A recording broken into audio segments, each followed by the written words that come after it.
Today, I've got the first generation iPad.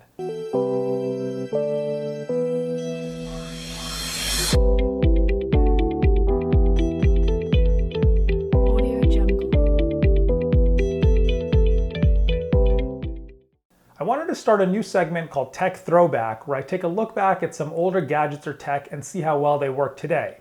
What better way to start than with the original iPad, which came out almost exactly 9 years ago. But we think we've got something that is.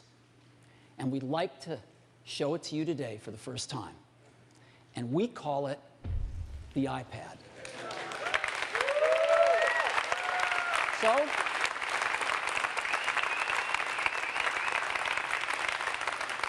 let me show it to you now. This is what it looks like.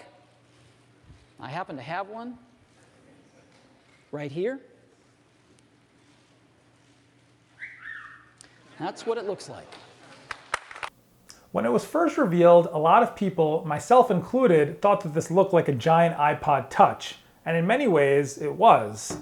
Having had an iPhone at the time, I didn't initially see the appeal. Fast forward 9 years later to today, and I've had several iPads over the years, and if you're watching this video, I'm sure you've had an iPad or two as well. So let's jump into the specs. The first generation iPad is rocking the Apple A4 chip, a 9.7-inch display, with a resolution of 1024 by 768, 256 megabytes of RAM, and either 16, 32, or 64 gigabytes of storage. This version's got 16. Looking at the device itself, we've got these huge chunky bezels on the top and on the sides, about 1 inch. It's a little bit under on the sides.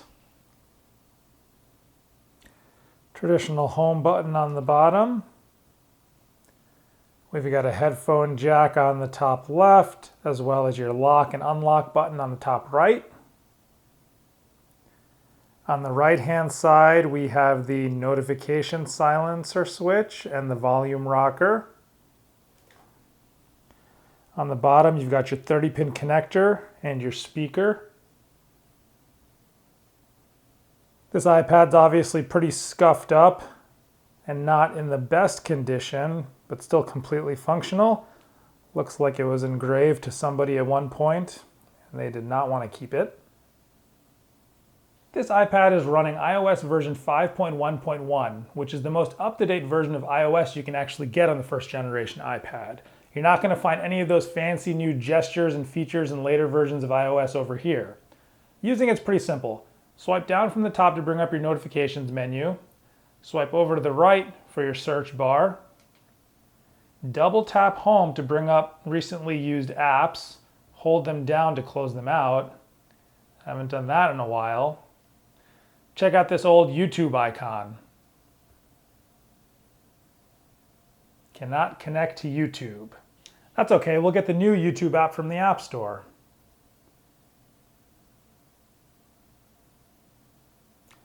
Or not. This application requires iOS 10.0 or later.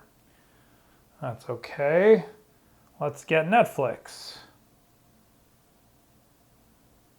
Nope, sorry, that won't work. What else do we have? Hulu. Good luck with that. Prime Video. Not gonna happen. What else do we have in here? Chrome. Surely Chrome will work. This app is incompatible with this iPad. And that's the biggest problem trying to use this iPad today. This version of iOS is just so outdated that you literally can't download any apps from the App Store, so you're stuck trying to use Safari for literally everything. Well, at least Safari works, right? Kind of. Websites take ages to load, and many websites just won't load up at all. You can get to YouTube from Safari, and video playback will work, but it just takes forever to get anything loaded on this thing. Even now, we cannot load up Rotten Tomatoes, and it looks like it froze. Amazingly, even after 9 years, the battery life is surprisingly good. Unfortunately, you're not going to be using that battery life for very much, considering this first generation iPad really can't do anything anymore. It's not much more than a glorified paperweight at this point.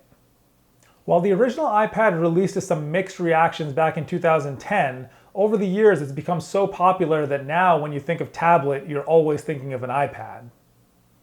Whenever someone asks me for a recommendation on a tablet, I almost always recommend one of the iPads in the current lineup. They offer the best user experience, ease of use, and fit the needs of most people that are looking to use a tablet.